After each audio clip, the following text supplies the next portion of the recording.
Hello friends, chemical bonding के एक नए लेक्चर में आप सबों का फिर से स्वागत है।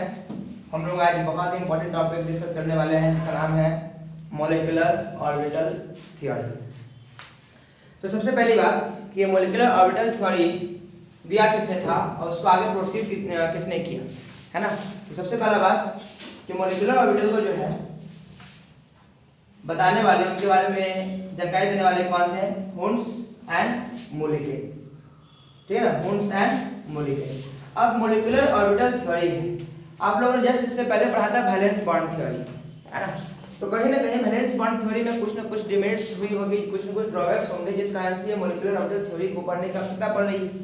और जो सबसे बड़ा कारण है ना, सबसे इंपॉर्टेंट बात है कि मॉलिक्यूलर ऑर्बिटल थ्योरी को पढ़ने की आवश्यकता है क्यों हम लोग इसके बारे में आज स्टडी करने का जरूरत पड़ा है ना। तो उसका सबसे इंपॉर्टेंट रीजन है और सबसे मेन रीजन है ना, कि यहाँ देखिए मैंने लिखा है, मैं पहले पूरा एक बार पढ़ के मैं बता दे रहा हूँ कि MOT मतलब molecular orbital theory put forward by Hund and Mulliken which can be applied to explain the properties which the old VBT was unable to explain। यानी कुछ थ्योरी जो VBT एक्सप्लेन नहीं कर पा रहा था, तो उस थ्योरी को, उस टर्म को एक्सप्लेन करने के लिए मॉलिक्यूलर ऑर्बिटल थ्योरी को दिया किसने? हुंस और मोलिके ने। जो सबसे इंपॉर्टेंट जिस कारण से जो है मॉलिक्यूलर ऑर्बिटल थ्योरी की आवश्यकता पड़ी वो ये था कि ऐसे जनरली हम लोग जानते क्या है कि ये जो हमारा O2 मॉलिक्यूल्स होता है ना, हमारा जो O2 मॉलिक्यूल्स है वो पैरामैग्नेटिक बिहेवियर का होता है, ठीक है ना। O2 मॉलिक्यूल्स जो है वो क्या होता है? पैरामैग्नेटिक बिहेवियर का होता है, लेकिन according to what? VBT it should be diamagnetic. अब VBT कहता है क्या कि डायमैग्नेटिक होना चाहिए, और नॉर्मली हम लोग जानते हैं, है ना, या according to molecular orbital theory ये कहता है क्या? O2 जो है हमारा क्या है? पैरामैग्नेटिक नेचर का है। तो डायमैग्नेटिक और पैरामैग्नेटिक नेचर के बारे में आप लोगों ने निश्चित रूप से एटॉमिक स्ट्रक्चर चैप्टर में पढ़ा होगा, जहां पे मैंने बताया था आप लोगों को कि अगर having at least one unpaired electron है, जो हमारा कॉन्फ़िगरेशन है, जो हमारा मॉलिक्यूलर ऑर्बिटल डायग्राम हम लोग ड्रॉ करते हैं, उसमें अगर एटलीस्ट वन अनपेयर्ड इलेक्ट्रॉन है तो उसको हम बोलते हैं पैरामैग्नेटिक, और अगर there is no unpaired electron that is diamagnetic, ठीक है। तो ध्यान दें, अब VBT क्या कहता है कि डायमैग्नेटिक है, मतलब इसमें कोई भी अनपेयर्ड इलेक्ट्रॉन नहीं है। लेकिन मॉलिक्यूलर ऑर्बिटल थ्योरी या हम लोग जानते हैं क्या कि O2 जो है हमारा वो क्या है? पैरामैग्नेटिक नेचर का है। तो आखिरकार ऐसा क्या चीज अंदर में हुआ, ऐसा क्या डिफरेंसेस आया जिस कारण से जो है VBT के द्वारा कहा गया बात कि O2 जो है हमारा क्या है? डायमैग्नेटिक है, वो क्या कर गया? फेल कर गया, है ना। तो उसी के बारे में हम लोग आगे जो है डिस्कस करने वाले हैं कि इसकी आवश्यकता क्यों पड़ी, क्या है एक्चुअली ये मॉलिक्यूलर ऑर्बिटल थ्योरी, किस तरीके से ये वैलेंस बॉन्ड थ्योरी से जो है वो क्या है? अलग है। तो सबसे पहले हम लोग डिफिनेशन के बारे में बात कर लेते हैं कि मॉलिक्यूलर ऑर्बिटल का डिफिनेशन क्या होता है। देखिए मैंने लिखा है the atomic orbital loses their identity during molecular formation, है ना। ब्रैकेट में क्या है? Overlapping and form new orbital termed as molecular orbital. बड़ा ध्यान समझने का प्रयास कीजिए। अब जैसा कि हम लोग जानते हैं कि कभी भी कोई भी दो एटम कंबाइन करता है, कभी भी कोई भी दो एटम कंबाइन करता है, एक्चुअली दो एटम कंबाइन नहीं करता है, दोनों एटम का जो है valence shell atomic orbital combine करता है। या कंबाइन करने का बात करें या हम लोग ओवरलैपिंग की बात करें, दोनों बात एक जैसी, दोनों कंबाइन करता है, कंबाइन करके एक न्यू सेट ऑफ ऑर्बिटल का फॉर्मेशन करता है, जिसको हम लोग कहते हैं एटॉमिक ऑर्बिटल, है ना। और एटॉमिक ऑर्बिटल हमारा कंबाइन कर रहा था और हम लोग कहते हैं कि वो एक हाइब्रिड ऑर्बिटल का फॉर्मेशन कर रहा था, ठीक है। लेकिन क्या कह रहे हैं यहाँ पर? ध्यान से देखिए कि जब एटॉमिक ऑर्बिटल कंबाइन करता है, दो अलग-अलग एटम का एटॉमिक ऑर्बिटल कंबाइन करता है, they loses their identity during molecular formation. मतलब जब मॉलिक्यूल का फॉर्मेशन करता है तो मॉलिक्यूल के फॉर्मेशन के ड्यूरिंग जो है वो अपनी आइडेंटिटी को लूज कर देता है। मतलब जैसा आप ऑर्बिटल पहले लिए थे मॉलिक्यूल फॉर्मेशन के लिए, अब मॉलिक्यूल में वैसा ऑर्बिटल नहीं होगा, उसकी आइडेंटिटी क्या कर जाएगी? लूज कर जाएगी, है ना। कब? जब मॉलिक्यूल बन जाएगा तब, है ना। और वही जो मॉलिक्यूल फॉर्मेशन के ड्यूरिंग जो आइडेंटिटी लूज किया एटॉमिक ऑर्बिटल का, है ना, और जो एक नया आइडेंटिटी वाला जो ऑर्बिटल का फॉर्मेशन हुआ, they are termed as what? Molecular orbital. They are termed as what? Molecular orbital. अब यहाँ मॉलिक्यूलर ऑर्बिटल कहता है क्या कि वही ऑर्बिटल एक दूसरे के साथ, वही एटॉमिक ऑर्बिटल एक दूसरे के साथ प्रॉपर कंबाइन करेंगे जिनका एकदम एग्जैक्ट जो है वो एक जैसी एनर्जी हो, एकदम क्या हो, सेम एनर्जी हो, वही एटॉमिक ऑर्बिटल आपस में क्या करेंगे, कंबाइन करेंगे। ठीक है, तो जैसे कि मैंने बताया कि atomic orbital loses their identity, क्या मीनिंग है इसका, आप एक बात को समझें। जैसे कि हम लोग जानते भी हैं कोई भी दो एटम अगर आपस में कंबाइन करता है तो एक नया जो सब्सटेंस का फॉर्मेशन करता है, ये नया सब्सटेंस का जो फॉर्मेशन करता है इसका टोटली डिफरेंट प्रॉपर्टी होता है in compare to B and in compare to A. अगर मैंने मान लिया कि कोई ए एटम है, कोई बी एटम है और ये दोनों कंबाइन करेगा तो आफ्टर कॉम्बिनेशन जो न्यू सब्सटेंस का जो फॉर्मेशन हो रहा है उस सब्सटेंस का आइडेंटिटी जो होगा वो उसके कंपोनेंट एलिमेंट से बिल्कुल अलग होगा, है ना। ये दोनों सबसे पहले आपस में मिक्स होगा, मिक्स होने के बाद जो है अपनी अपनी आइडेंटिटी क्या करेगा, मिक्स करेगा, मिक्स करने के बाद जो एक नई आइडेंटिटी वाले कंपाउंड का फॉर्मेशन करता है, नया आइडेंटिटी वाले मॉलिक्यूल का फॉर्मेशन करता है। जैसे बड़ा सिंपल से शब्द में इस बात को आप समझ सकते हैं, जैसे मान लीजिए कि एज एग्जांपल हम लोग कभी भी दो कलर को मिक्स करते हैं तो दो कलर को मिक्स करने के बाद जो एक नया कलर का फॉर्मेशन होता है।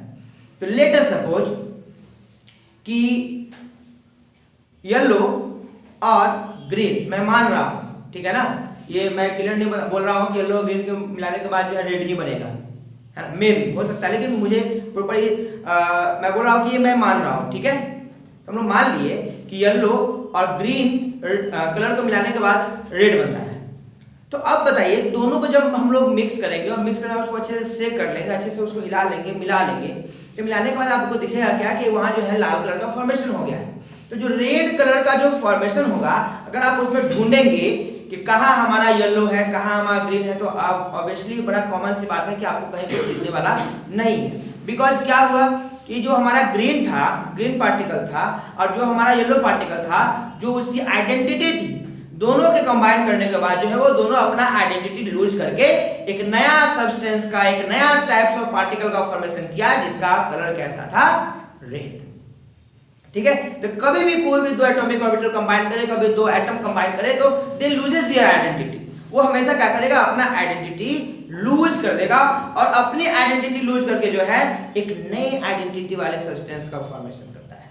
तो वही मॉलिक्यूलर ऑर्बिटल थ्योरी कहता है कि जब भी कोई भी एटम का एटॉमिक ऑर्बिटल, सबसे पहला बात ये कंबाइन वही करेगा जिसकी एग्जैक्ट एनर्जी एक जैसी हो।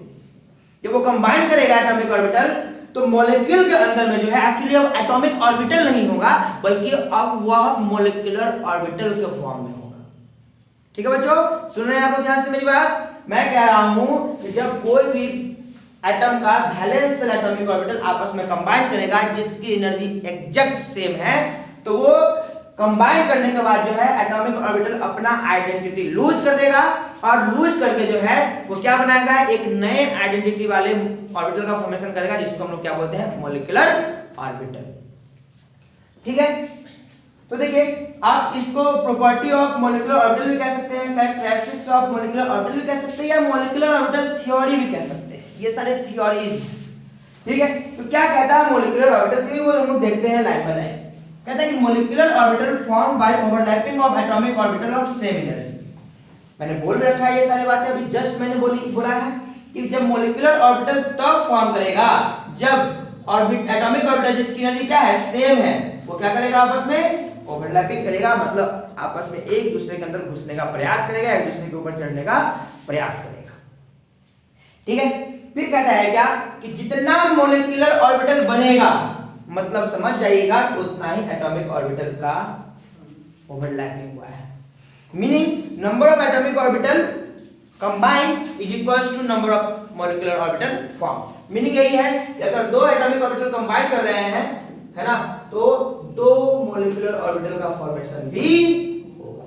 जितना अगर तीन एटॉमिक ऑर्बिटल कंबाइन कर रहे हैं तो तीन मॉलिक्यूलर ऑर्बिटल का फॉर्मेशन होगा, अगर चार एटॉमिक ऑर्बिटल कंबाइन कर रहे हैं तो चार मॉलिक्यूलर ऑर्बिटल का फॉर्मेशन होगा। मीनिंग जितना एटॉमिक ऑर्बिटल कंबाइन करेंगे आपस में उतना ही जो है मॉलिक्यूलर ऑर्बिटल का भी फॉर्मेशन होना है। फिर देखिए हम देखते हैं कि अब जो हमारा जो ऑर्बिटल जो बना, जैसे दो एटॉमिक ऑर्बिटल कंबाइन किया, दो हमारा मॉलिक्यूलर ऑर्बिटल का फॉर्मेशन हुआ, एक्चुअली उसमें वो जो हमारा मॉलिक्यूलर ऑर्बिटल है वो स्प्लिट हो जाता है दो पार्ट में। ध्यान सुनिए बच्चों, इसको भी मैं आगे क्लियर करूंगा कि एक्चुअली ये क्या है ना। इसका प्रॉपर हम लोग यहाँ पर इलेक्ट्रॉनिक कॉन्फ़िगरेशन भी पढ़ेंगे मॉलिक्यूलर ऑर्बिटल का, और फिर प्रॉपर उसकी एनर्जी को हम लोग देखेंगे भी कैसे किसकी एनर्जी बढ़ रही है, किसकी एनर्जी घट रही है। तो कहते हैं कि जब भी एटॉमिक ऑर्बिटल कंबाइन करता है तो कंबाइन करके जब मॉलिक्यूलर ऑर्बिटल का फॉर्मेशन करेगा, तो जैसे कि हम लोग जानते हैं कि दो एटॉमिक ऑर्बिटल कंबाइन करेगा तो दो मॉलिक्यूलर ऑर्बिटल का फॉर्मेशन होगा। तो वहां जो दो मॉलिक्यूलर ऑर्बिटल का फॉर्मेशन होगा वो दो पार्ट में स्प्लिट कर जाता है, मतलब दो पार्ट में बट जाता है। तो वहां दो पार्ट में बटने का कारण ये होता है कि उसमें एक ऑर्बिटल की एनर्जी ज्यादा होती है, दूसरे ऑर्बिटल की एनर्जी कम होती है। ठीक है ना। जैसे मान लीजिए यहाँ जो मैं बता रहा हूँ आपको कि यहाँ जो दो एटॉमिक ऑर्बिटल आपस में कंबाइन किए, कंबाइन करने के बाद जो है ये दो तरह के ऑर्बिटल का फॉर्मेशन करेगा, एक जिसकी एनर्जी ज्यादा है, एक जिसकी एनर्जी कम है। कुछ इस तरीके से लोअर जो नीचे दिखा रहे हैं उसकी एनर्जी कम और जो ऊपर दिखा रहे हैं उसकी एनर्जी ज्यादा। तो वही बच्चों यहाँ पे कह रहा है कि half of the molecular orbital have lower energy are called bonding molecular orbitals। कह रहे हैं क्या, तो जितने भी मोलिकुलर ऑर्बिटल का फॉर्मेशन होगा उसमें आधा पार्ट जो हाफ पार्ट होगा उसकी एनर्जी क्या होगी, ज्यादा होगी, और उसकी एनर्जी क्या होगी, कम होगी बच्चों, लो एनर्जी। उसकी एनर्जी क्या होगी, कम होगी। और जो लोअर एनर्जी वाले मोलिकुलर ऑर्बिटल्स होंगे उसको हम बोलते हैं बॉन्डिंग मोलिकुलर ऑर्बिटल्स, मतलब वो बॉन्ड फॉर्मेशन को सपोर्ट करेंगे, है ना, वो बॉन्ड को इजीली बनने देंगे। ठीक है। और हम जानते हैं कि वो क्या होगा, क्योंकि बॉन्ड का फॉर्मेशन होगा तो वहां क्या स्टेबिलिटी बढ़ जाएगी। तो हम जानते हैं कि लोअर एनर्जी मैक्सिमम स्टेबिलिटी, जितनी एनर्जी कम होगी उसकी स्टेबिलिटी उतनी ही ज्यादा होगी। तो मैं बता रहा हूं फिर से कि जितने भी मॉलिक्यूलर ऑर्बिटल्स का फॉर्मेशन होगा वो उसका हाफ पार्ट की एनर्जी कम होगी और हाफ पार्ट की एनर्जी ज्यादा होगी। तो हाफ पार्ट जिसकी एनर्जी कम है they are called what, bonding molecular orbital. Half part वो जिसकी एनर्जी क्या है, ज्यादा है, high energy, termed as antibonding molecular orbital. जिसकी एनर्जी क्या है, ज्यादा है, उसको हम क्या कहेंगे, एंटी बॉन्डिंग मोलिकुलर ऑर्बिटल कहेंगे। मतलब क्या है कि वो बॉन्ड फॉर्मेशन को सपोर्ट नहीं करेगा, वो बॉन्ड फॉर्मेशन को अपोज करेगा। ठीक है। अब क्या कर रहा है कि जैसा कि हम लोगों ने VVT में सब कुछ एक्सप्लेन करने के लिए इसलिए हम लोगों ने इलेक्ट्रॉनिक कॉन्फ़िगरेशन को लिखा था 1s2 2s2 2p6 वगैरह वगैरह, है ना। तो वहां तो एक्चुअली 1s2 2s2 क्या था, हमारा एटॉमिक ऑर्बिटल्स था, है ना। अब यहाँ तो ये क्लियर हो गया कि ये सबसे अलग है, जो एटॉमिक ऑर्बिटल्स है उससे क्या है, ये टोटली अलग है, टोटली अलग है। तो यहाँ कहीं ना कहीं 1s 2s तो नहीं आने वाला है। तो उस मोलिकुलर ऑर्बिटल्स के लिए हम लोग एक स्पेशली एक नेम देंगे, एक स्पेसिफिक नेम देंगे ताकि समझ में आए कि हाँ ये हमारा क्या है, मोलिकुलर ऑर्बिटल्स है। ठीक है। तो जो कॉन्फ़िगरेशन हम लोग लिखेंगे, कॉन्फ़िगरेशन के लिए सेम रूल हम लोग अप्लाई करते हैं, अबाव प्रिंसिपल, होन्सूल और पॉली एक्सक्लूजन प्रिंसिपल। अब फिर से थोड़ा सा हम लोग इसको क्लियर कर लेते हैं कि अबाव प्रिंसिपल क्या है। अबाव प्रिंसिपल, अबाव एक जर्मन वर्ड है जिसका मीन्स होता है बिल्डिंग अप, है ना। मतलब ये प्रिंसिपल कहता है कि आप इलेक्ट्रॉन सबसे पहले वैसे ऑर्बिटल्स में भेजेंगे जिसकी एनर्जी क्या होती है, सबसे कम होती है। ठीक है। अब कहता है क्या, होन्सूल, तो आप इलेक्ट्रॉन तो भरिए ऑर्बिटल में, ठीक है, लेकिन इलेक्ट्रॉन जो हमारा डीजेनरेट ऑर्बिटल्स होगा उसमें इलेक्ट्रॉन की जिस वैसे ऑर्बिटल जिसकी एनर्जी एक जैसी है उसमें इलेक्ट्रॉन पहले एक एक करके आप भरेंगे सेम स्पिन के साथ, और आफ्टर दैट उसको पेयरिंग करना स्टार्ट करेंगे। ठीक है। अब पॉली एक्सक्लूजन प्रिंसिपल क्या कहता है कि एक ऑर्बिटल में दो इलेक्ट्रॉन से ज्यादा नहीं हो सकता है, एक ऑर्बिटल मैक्सिमम 2 इलेक्ट्रॉन कंटेन कर सकता है, वो भी सेम स्पिन के साथ नहीं होना चाहिए बल्कि अपोजिट स्पिन के साथ होना चाहिए। या एक और बात यहाँ पर पॉली एक्सक्लूजन प्रिंसिपल ने कहा था, है ना, कि पॉली एक्सक्लूजन प्रिंसिपल कहता है कि किसी भी एटम के अंदर जितने इलेक्ट्रॉन्स होंगे उन सारे का चारों क्वांटम नंबर का वैल्यू कभी सेम नहीं हो सकता है। इन सारी चीजों को आप लोगों ने एटॉमिक स्ट्रक्चर में ऑलरेडी पढ़ रखा होगा। ठीक है। तो जो हम लोग कॉन्फ़िगरेशन ड्रॉ करेंगे, जो कॉन्फ़िगरेशन यूज करेंगे वो टोटली जैसे पहले था वैसे ही हम लोग अबाव प्रिंसिपल, होन्सूल और पॉली एक्सक्लूजन प्रिंसिपल को फॉलो करते हुए हम लोग काम करेंगे। ठीक है बच्चों।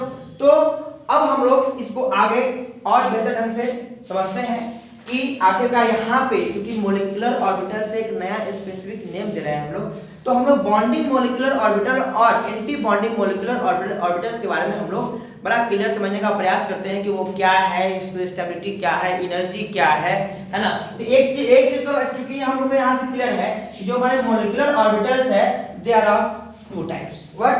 दे are of two types. Molecular orbital जो है हमारे वो कितने टाइप्स के होंगे बच्चों? दो टाइप्स के। देखिए वहां मैंने क्लियर किया है कि एक जो होगा मोलिकुलर ऑर्बिटल जिसकी एनर्जी क्या होगी?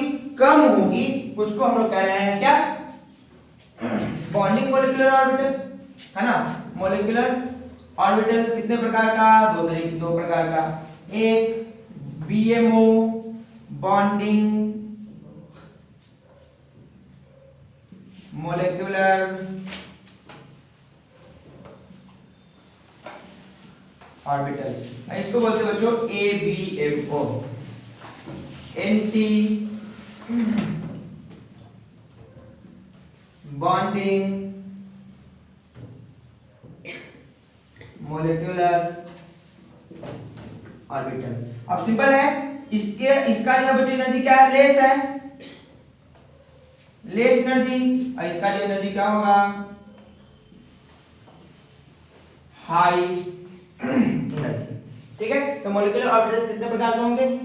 दो तरीके के, एक बीएमओ एक एबीएमओ। एक जो सबसे और जो बड़ा बेहतर इसका जो है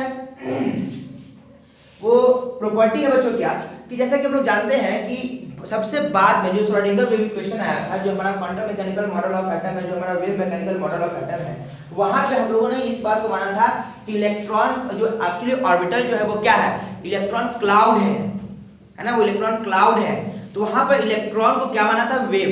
और सबसे रिसेंट हमारा जो है क्वांटम जो मॉडल ऑफ एटम वो quantum mechanical model of atom ही है, wave mechanical model of atom ही है, जिसमें ऑर्बिटल्स को हम लोग क्या माने थे? वेव। क्योंकि ऑर्बिटल्स को वेव मानने का कारण क्या है कि इलेक्ट्रॉन को वहां पर एज्यूम किया वेव। तो क्या है एक्चुअली? इलेक्ट्रॉन क्लाउड है ना। ऑर्बिटल क्या है? ऑर्बिटल कहते हैं किसको हम लोग? जहां पर इलेक्ट्रॉन के पाए जाने की संभावना 90%, तो इलेक्ट्रॉन को हम लोगों ने माना वेव। तो रीजन जो होगा वो जो क्षेत्र होगा जहां इलेक्ट्रॉन पाए जाएंगे उसको भी क्या कहेंगे हम लोग? वेव। तो उसी थ्योरी के बेसिस पे कहीं ना कहीं जो है इसको आगे बढ़ाया गया हुआ है, जिसको हम आगे अब डिस्कस करने वाले हैं। हाँ, तो बच्चों फिर देखते हैं हम लोग, जैसे मैंने बताया अभी कि इलेक्ट्रॉन्स को यहाँ जो है वो वेव मान के काम किया गया हुआ है। जो रिसेंट हमारा मॉडल ऑफ एटम है उसके बेसिस पे यह थ्योरी दिया गया हुआ है। तो कहीं ना कहीं इलेक्ट्रॉन क्लाउड यानी कि ऑर्बिटल को हम लोग वेव फंक्शन के रूप में क्या करेंगे? रिप्रेजेंट करेंगे। तो मैंने जैसे कि बताया आप लोगों को कि यहाँ दो तरीके से जो है हमारा मोलिकुलर ऑर्बिटल का फॉर्मेशन हो रहा है ना।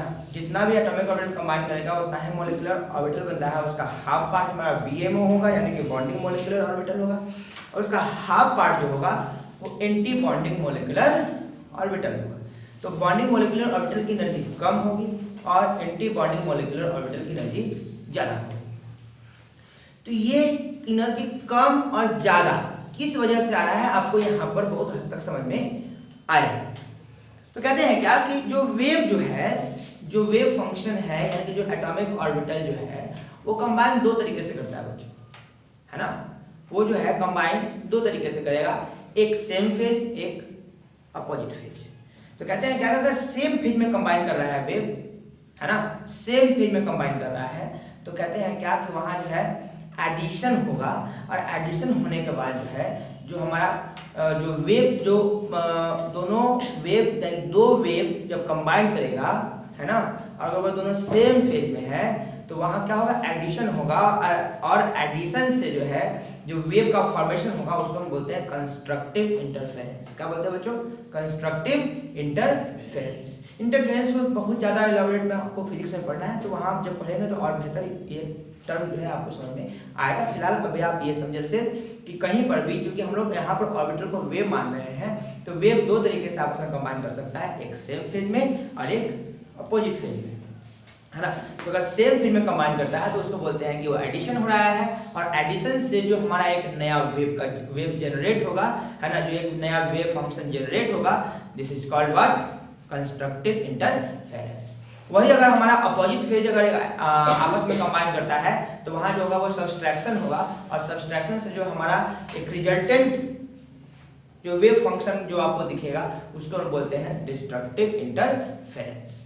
ठीक है, तो डिस्ट्रक्टिव इंटरफेरेंस का जो है एनर्जी ज्यादा होता है, और जो कंस्ट्रक्टिव इंटरफेरेंस होता है उसकी एनर्जी क्या होती है, कम होती है। दैट मींस हम लोग कह सकते हैं जो कंस्ट्रक्टिव इंटरफेरेंस है that is called bonding molecular orbital, और जो हमारा डिस्ट्रक्टिव इंटरफेरेंस होगा वो क्या कहलाएगा, एंटी बॉन्डिंग मॉलिक्यूलर ऑर्बिटल। जैसे मान लीजिए मैंने एटॉमिक ऑर्बिटल को क्या किया, कंबाइन कराया, मान लीजिए साइन, ठीक है, सेम फेज है, जैसा वेव यहाँ वैसा ही यहाँ, क्रेस्ट ड्रॉप सेम साइड हो गए, कुछ ऐसे साइड बी। अब देखिए ध्यान से, सेम फेज में ये इसके साथ कंबाइन करेगा और ये इसके साथ कंबाइन करेगा तो इसको बोलते हैं सेम फेज। क्या बोलेंगे, सेम फेज। यहाँ क्या होगा बच्चों, एडिशन कहेंगे इसको, क्या हुआ एडिशन। तो कॉमन सी बात है, जब एडिशन हुआ तो बड़ा वेव बनेगा, है ना, कुछ ऐसा। तो क्या कहेंगे, यहाँ एडिशन हुआ तो शायद ए प्लस शायद बी, ठीक है। तो यहाँ इंटरफेरेंस हुआ तो क्या कहेंगे हम लोग, कंस्ट्रक्टिव इंटरफेरेंस। वही अगर हम बात करते हैं कि एक और फेज में कंबाइन कर सकता है एटॉमिक ऑर्बिटल, ठीक है, ये एटॉमिक ऑर्बिटल, ये भी एटॉमिक ऑर्बिटल, ध्यान रखिएगा। और ये जो बना वो क्या बनेगा बच्चों, मॉलिक्यूलर ऑर्बिटल, ठीक है। फिर एक ये भी ले लिए हम लोग शायद ए, और क्योंकि अपोजिट फेज होगा तो ध्यान से देखिए कुछ ऐसा है उल्टा,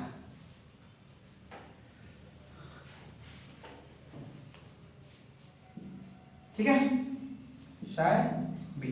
अब ध्यान से देखिए यहाँ जो है क्या है, यहाँ देखिए सेम फेज है ना, यहाँ देखिए सेम फेज है, लेकिन देखिए यहाँ पर क्या होगा, अपोजिट फेज है, इसको आपको ऐसे ले जाना पड़ेगा कॉम्बिनेशन के लिए, ध्यान रखिए इसको ऐसे ले जाना पड़ेगा कॉम्बिनेशन के लिए, तो फेज हो जाएगा अपोजिट। तो यहाँ जो होगा जो क्या होगा, सब्सट्रैक्शन, सब्सट्रैक्शन, है ना, और जो यहाँ इंटरफेरेंस जो बनेगा हमारा वो क्या होगा, डिस्ट्रक्टिव। यानी जो आपको इतना बड़ा आपको दिख रहा है वेव फंक्शन, वो इतना बड़ा नहीं है, थोड़ा सा छोटा हो जाएगा बेचारा।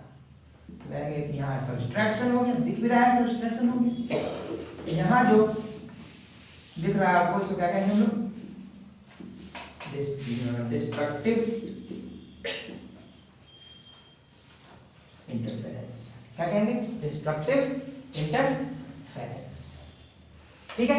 अब देख रहे हैं हम लोग ये जो ये भी हमारा एमओ है, ये भी ये क्या हुआ बच्चों, ये भी एटॉमिक ऑर्बिटल है, ये भी एटॉमिक ऑर्बिटल है, बस दोनों कंबाइन करने का जो तरीका अलग है। तो यहाँ जो बन रहा है इसको हम बोलेंगे बीएमओ, इसको जो बोलेंगे क्या बोलेंगे, एबीएमओ बोलेंगे, और इसकी एनर्जी जो होगी वो हाई होगी, और इसकी एनर्जी जो होगी वो क्या होगी बच्चों, लो होगी, है ना। मीनिंग ये भी क्लियर हो गया कि बीएमओ कैसे बन रहा है और एबीएमओ कैसे बन रहा है। अब हम लोग फाइनली बीएमओ और एबीएमओ के बारे में जो है पार्टिकुलर कुछ बातें, कुछ इंपॉर्टेंट पॉइंट्स हम लोग आगे डिस्कस करते हैं।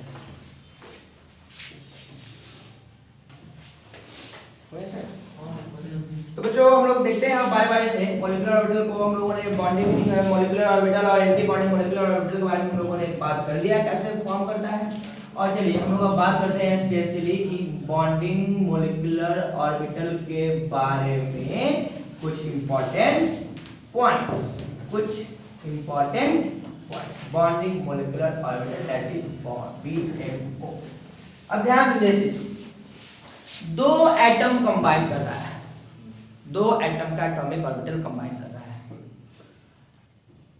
अब बीएमओ है, बॉन्डिंग मॉलिक्यूलर ऑर्बिटल है, बॉन्ड फॉर्मेशन को सपोर्ट करेगा, तो इलेक्ट्रॉन डेंसिटी जो होगी वो लाई करेगा दो न्यूक्लियस के बीच में, दो एटम के न्यूक्लियस के बीच में इलेक्ट्रॉन डेंसिटी होगी, बिकॉज वहां पर बॉन्ड फॉर्मेशन को सपोर्ट कर रहा है। तो इलेक्ट्रॉन डेंसिटी जो चारों तरफ होगा वो आकर के जमा कहाँ हो जाएगा, उस न्यूक्लियस के बीच में, दो न्यूक्लियस के बीच में, है ना। तो वो कहलाएगा BMO that is bonding molecular orbital, है ना। तो अगर आपसे कोई पूछेगा कि इलेक्ट्रॉन डेंसिटी कहां होगा बॉन्डिंग मॉलिक्यूलर ऑर्बिटल में, तो कहेंगे हम लोग कि electron density electron density lies between two nuclei, two nuclei, nucleus नहीं लिखा बच्चों, न्यूक्लियाई लिखना है, न्यूक्लियस का प्लूरल रूप है टू न्यूक्लियाई। अब देखिए बीएमओ जो हमारा बना वो क्या होगा, इलेक्ट्रॉन डेंसिटी का होगा बच्चों दो न्यूक्लियस के बीच। ये कहते हैं क्या कि ये जो एटॉमिक ऑर्बिटल से कंबाइन करेगा हमारा बॉन्डिंग मॉलिक्यूलर ऑर्बिटल उससे ज्यादा स्टेबल होगा, उससे क्या होगा ज्यादा स्टेबल, तो कहेंगे मोर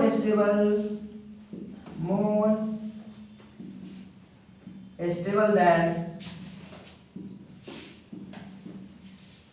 कॉरेस्पॉन्डिंग एटॉमिक ऑर्बिटल। ठीक है, जिस एटॉमिक ऑर्बिटल से बन रहा है उससे जो है क्या होगा बीएमओ ज्यादा स्टेबल होगा। ठीक है, हम लोग कह सकते हैं ऐसा कि less energy than corresponding atomic orbital. बस सिंपल बात है बच्चों, जब स्टेबिलिटी ज्यादा है कॉरेस्पॉन्डिंग एटॉमिक ऑर्बिटल से तो कॉरेस्पॉन्डिंग एटॉमिक ऑर्बिटल से उसकी एनर्जी क्या होगी, कम होगी। स्टेबिलिटी ज्यादा एनर्जी कम, स्टेबिलिटी ज्यादा। ठीक है, फिर हम लोग कहते हैं क्या कि ये जो है बॉन्ड फॉर्मेशन को फेवर करेगा। ठीक है ना, दैट फेवर्स द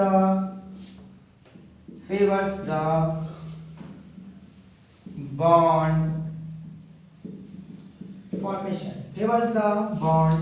फॉर्मेशन, यानी कि चूंकि ये बॉन्डिंग मॉलिक्यूलर ऑर्बिटल है तो इलेक्ट्रॉन डेंसिटी दो न्यूक्लियस के बीच में होगी, दो न्यूक्लियस के बीच में इलेक्ट्रॉन डेंसिटी तब आएगा जो बॉन्ड बनाने का प्रयास करेगा।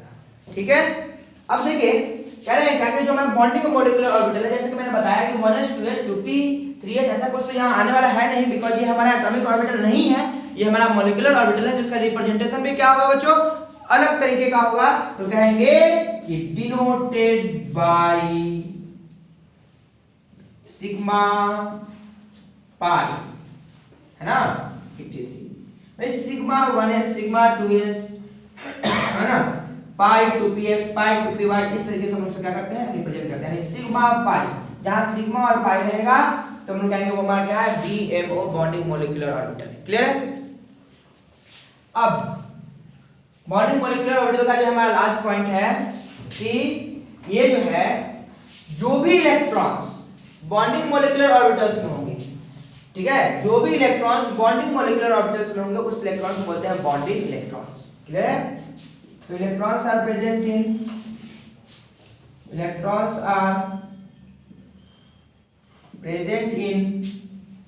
BMO are called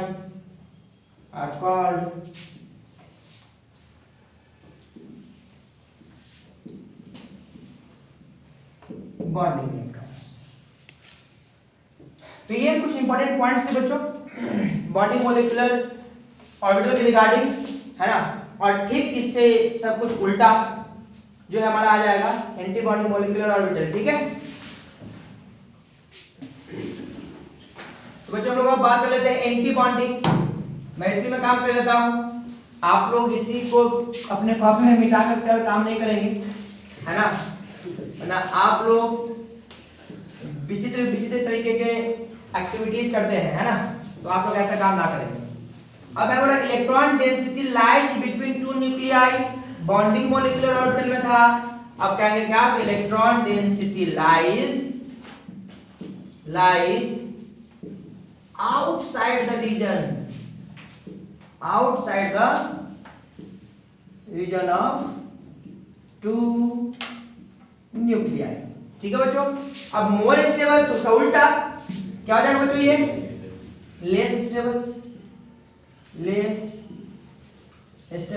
अब कॉरेस्पॉन्डिंग एटॉमिक ऑर्बिटल से लेस स्टेबल होगा तो कॉमन सी बात है उसकी फिर एनर्जी हाई हो जाएगी।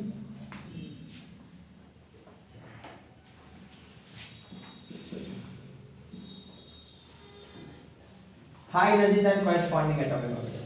अब ये फेवर्स द बॉन्ड फॉर्मेशन नहीं बच्चों, अपोजेस द बॉन्ड फॉर्मेशन,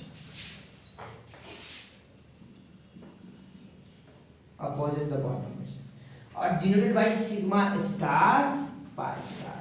जहां सिग्मा स्टार फाइव स्टार लग जाए समझ जाना कि वो क्या है हमारा एंटी बॉन्डिंग मॉलिक्यूलर ऑर्बिटल है। और अगर electron present are ABMO are called what? Anti-bonding electrons. Anti-bonding electrons. तो इतनी सारी बातें बच्चों हम लोगों ने BMO और ABMO के बारे में कर लिया है। और फिर अब हम लोग फाइनली ओवरलैपिंग देखते हैं कि ओवरलैपिंग जो है किस तरीके से एटॉमिक ऑर्बिटल के बीच होती है और किस तरीके से जो है हमारा मॉलिक्यूलर ऑर्बिटल का फॉर्मेशन होता है। ठीक है, चलिए बच्चों, तो हम लोग अब शेप ऑफ मॉलिक्यूलर ऑर्बिटल्स के बारे में बात करते हैं। Shape of molecular orbitals. तो ओवरलैपिंग वैसा ही है बच्चों, एक हम लोग जानते हैं कि साइडवाइज ओवरलैपिंग, एक इन टू इन ओवरलैपिंग, है ना, एक्सियल और लैटरल, वही सारा ओवरलैपिंग यहाँ भी देखना है हम लोगों को। ठीक है ना। तो सबसे पहले हम लोग देखते हैं सिग्मा मॉलिक्यूलर ऑर्बिटल। ठीक है, क्या देखते हैं? Sigma molecular orbital. ठीक है, तो सिग्मा मॉलिक्यूलर ऑर्बिटल कैसे कैसे और कब कब कंबाइन कर सकता है वो हम लोग देखते हैं। ठीक है, तो कहते हैं क्या कि ये जो है दो तरीके से कंबाइन कर सकता है। ठीक है बच्चों, एक एसएस ऑर्बिटल कॉम्बिनेशन से और पीपी ऑर्बिटल कॉम्बिनेशन से। कैसे? एक्सियली। कैसे? एक्सियली। ठीक है, तो पहला S S combination, S S what combination. ठीक है, एस एस कॉम्बिनेशन। मान लीजिए कि एक एटम हमारा यहां और एक एटम यहां। ठीक है, ये 1s, ये 1s, ये आपस में कंबाइन करेगा। इस तरीके से कंबाइन किया, मान लीजिए ये हमारा ए एटम है, ये हमारा बी एटम है, तो 1s ए कर लेते हैं, 1s बी कर लेते हैं। ये 1s ए रहेगा, ये 1s बी रहेगा। अब कंबाइन किया, ये दो एटॉमिक ऑर्बिटल कंबाइन किया, तो मैंने बताया आप लोगों को कि दो तरह का हमारा मॉलिक्यूलर ऑर्बिटल का फॉर्मेशन होगा। एक जिसकी एनर्जी ज्यादा होगी और दूसरा जिसकी एनर्जी क्या होगी बच्चों? कम होगी। एक की एनर्जी ज्यादा और दूसरा एनर्जी कम। तो क्या कहें कि अब यहां से दो तरह का हमको दिखेगा, एक जिसकी एनर्जी ज्यादा और दूसरा जिसकी एनर्जी कम। फिर जिसकी एनर्जी कम कंस्ट्रक्टिव, जिसकी एनर्जी ज्यादा वो क्या? डिस्ट्रक्टिव। तो कंस्ट्रक्टिव सबसे पहले हम क्या करते हैं? ड्रॉ करते हैं। तो देखिए ध्यान से, ये दोनों मिलेगा और ये जो रीजन होता है, ये रीजन क्या हो जाएगा? खत्म, और ये दोनों आपस में कंबाइन कर जाएगा। तो कुछ ऐसा दिखेगा स्ट्रक्चर, कुछ ऐसा। ठीक है, कुछ इस तरीके से दिखेगा स्ट्रक्चर। अब मान लीजिए कि हमारा हम लोग सेम चीज कंबाइन कर रहे हैं। ठीक है ना, तो इस तरीके से इलेक्ट्रॉन डेंसिटी यही पर कहीं इस तरीके से। अब क्योंकि एक डिस्ट्रक्टिव का इंटरफेरेंस है हमारा, वहां जो होगा वो, क्योंकि यहाँ बॉन्ड फॉर्मेशन सपोर्ट कर रहा है, तो यहाँ कंबाइन कर गया। दूसरा, इसकी एनर्जी कम होगी बच्चों। अब क्या कर रहा है देखो ध्यान से आप, यहाँ एक्सियल ओवरलैपिंग होगा। ठीक है, तो यहाँ जो बनेगा वो क्या बनेगा? सिग्मा 1s 1s, तो सिग्मा 1s, सिग्मा 1s। ठीक है, अब हमारा डिस्ट्रक्टिव इंटरफेरेंस है, तो क्या करेगा? अब पॉजिटिव पॉजिटिव से कंबाइन नहीं करेगा, पॉजिटिव कंबाइन करेगा नेगेटिव से। तो वहां जो हमारा जो इंटरफेरेंस होगा वो क्या होगा? डिस्ट्रक्टिव इंटरफेरेंस होगा बच्चों। ठीक है, कैसा होगा इंटरफेरेंस? डिस्ट्रक्टिव इंटरफेरेंस होगा। कुछ इस तरीके का, एक पॉजिटिव एक क्या जाएगा? नेगेटिव। देखिए यहाँ स्प्लिट कर गया, यहाँ देखिए कंबाइन कर गया। तो यहाँ इसकी एनर्जी क्या ज्यादा है? इसको लेंगे sigma star 1s, sigma star 1s। ठीक है, ये 1s 1s, ये तो हमारा 1s 1s कॉम्बिनेशन दिखा दिए। सेम एज 2s 2s भी कॉम्बिनेशन होगा बच्चों। 1s का 1s से ही कॉम्बिनेशन होगा, 1s का 2s से कॉम्बिनेशन नहीं होगा, क्योंकि मॉलिक्यूलर ऑर्बिटल थ्योरी कहता है कि एग्जैक्ट जिसकी एनर्जी सेम होगी वही आपस में क्या कर सकता है? कंबाइन कर सकता है। ठीक है, फिर चलिए सेम एज हम लोग ले सकते हैं। यहाँ पर अगर 2s 2s कॉम्बिनेशन की बात करें तो कहेंगे सेम एज। अगर 2s 2s कॉम्बिनेशन की भी बात करें हम लोग इसी में, है ना, 2s 2s कॉम्बिनेशन की अगर बात कर भी ले तो क्या कहेंगे? बहुत simple, same as 1s combination. फर्क एक ही बात का होगा बच्चों कि नेम अलग हो जाएगा, एक बनेगा सिग्मा 2s और चूंकि एंटी बॉन्डिंग वाला पार्ट बनेगा सिग्मा स्टार 2s। फर्क इतना ही है और कुछ भी नहीं। होपफुली ये बात समझ में आया आप लोगों को? ठीक है, हम लोग चलिए अब फिर देखते हैं पीपी कॉम्बिनेशन। पीपी कॉम्बिनेशन ध्यान से देखिए और समझिए। हम लोग का पी का जो इन ऑर्बिटल होता है, एक एक्स एक्सिस के अलॉन्ग, एक वाई एक जेड के अलॉन्ग। तो जनरली एक कन्वेंशन है बच्चों कि एक बस वो एक ट्रेडिशनल चलता आ रहा है ना। एक मतलब ऐसा कोई रूल नहीं है कि पीजे, हम लोग कहते हैं पीजेड में जो होता है वो क्या होता है, एक्सियल ओवरलैपिंग होता है।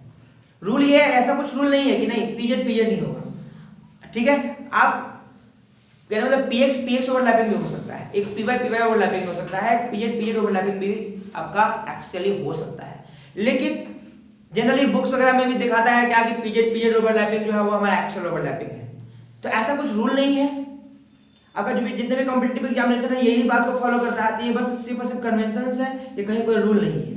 तो चूंकि कन्वेंशन है हमारा, तो हम लोग यहाँ भी क्या करते हैं, मान लेते हैं कि पीजेड में हमारा क्या होता होगा, एक्सियल ओवरलैपिंग होती है। ठीक है, तो चलिए पीजेड प्लस पीजेड, ठीक है, ये पॉजिटिव ये नेगेटिव ये नेगेटिव, कंबाइन करेगा बच्चों आपस में, कंबाइन करके कुछ ऐसा बनाएगा। ठीक है, ऐसा बनाया। अब यहां से ये स्प्लिट होगा दो पार्ट में, एक बीएमओ और एक एबीएमओ, एक बीएमओ और एक एबीएमओ। ठीक है, तो बीएमओ कैसा, अब बीएमओ है तो बॉन्डिंग मॉलिक्यूलर ऑर्बिटल्स है, बीएमओ है तो बॉन्डिंग मॉलिक्यूलर ऑर्बिटल्स मतलब बॉन्ड फॉर्मेशन को सपोर्ट करेगा। अब देखिए ध्यान से, जब ये बॉन्ड फॉर्मेशन को सपोर्ट किया, अब ये पार्ट बॉन्ड फॉर्मेशन को सपोर्ट नहीं कर रहा, ये पार्ट कर रहा, तो ये लोग क्या हो जाएगा, बड़ा हो जाएगा। ये लोग आपस में आया मिला, ये लोग क्या हो जाएगा, बड़ा हो जाएगा। देखिए कुछ ऐसा,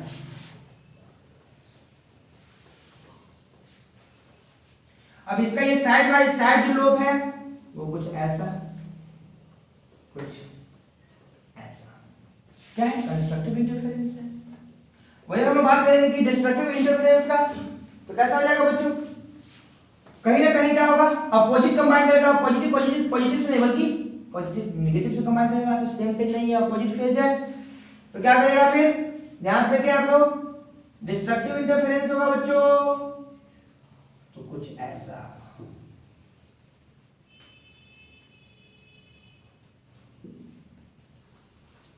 ठीक है। एक हमारा पॉजिटिव होगा, दूसरा क्या होगा, नेगेटिव होगा। यहाँ पे पॉजिटिव नहीं होगा, पॉजिटिव नेगेटिव दिखाने का सेंस क्या है कि वो अपोजिट फेज और सेम फेज को शो कर रहा है, और विशेष कहीं कोई दूसरी बात नहीं है। ठीक है, तो बच्चों हम लोग पाई मॉलिक्यूलर ऑर्बिटल्स देखते हैं, shape of pi molecular orbitals.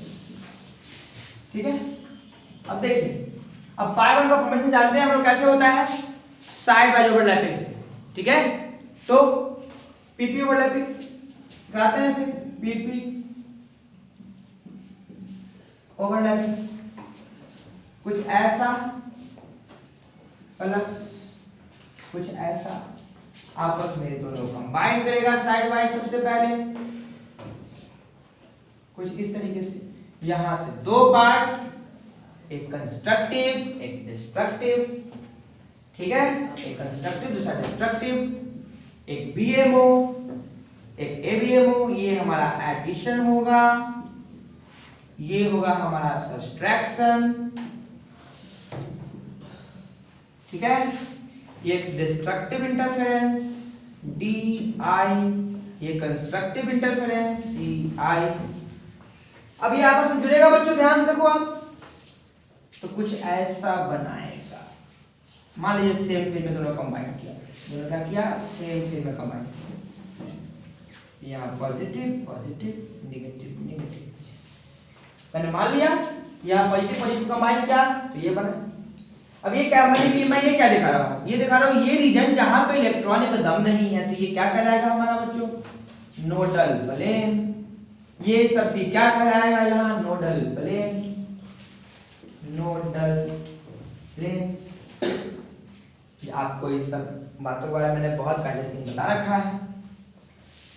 Constructive interference, मान लीजिए क्या डिस्ट्रक्टिव है, यहाँ पॉजिटिव यहाँ नेगेटिव कंबाइन किया लेटर सपोज, तो क्या होगा,